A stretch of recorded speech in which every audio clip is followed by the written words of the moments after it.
So as to create a form, the very first and the only thing you need to do is to click a button Create a new form on the forms list. Right after the button is clicked, Form Builder is loaded. Form Builder consists of workspace and toolbox.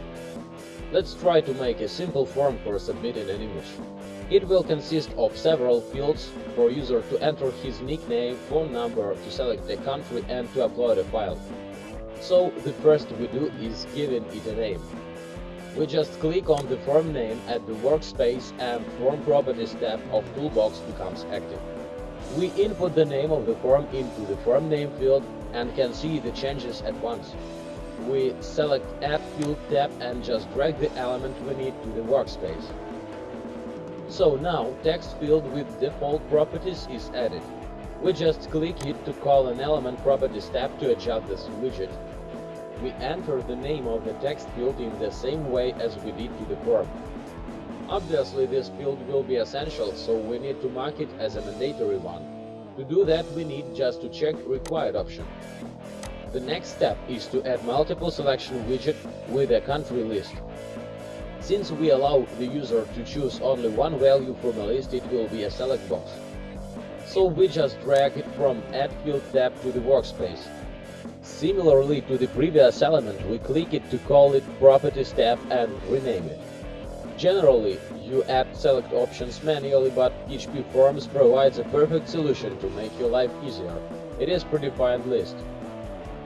Moreover, we have already included some lists to the release. So we just select a certain bread list to apply it to the widget. PHPForms provides some additional elements like phone field, which even allows to choose format of phone number allowed to input.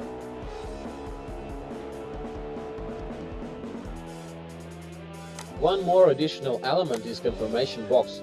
It is very useful if we need to check visitors' consent to some rule or a statement. By the way, you can either drag an element to the workspace or just click its icon to add it to the form. As any other element, it can be adjusted by means of Element Properties tab. The last widget we need is File Upload itself. We can limit the file size and specify the allowed extensions. Since this field is essential, we mark it as a required one. After all, we can fix the layout by drag and dropping form elements. Well, we're done. So we can save the form and preview it to check out how it looks now. Now the form is ready to be embedded to your website, and you can view your submissions by a powerful entries manager. So as you see, one doesn't need to possess some special skills to create a form just because PHPForms does.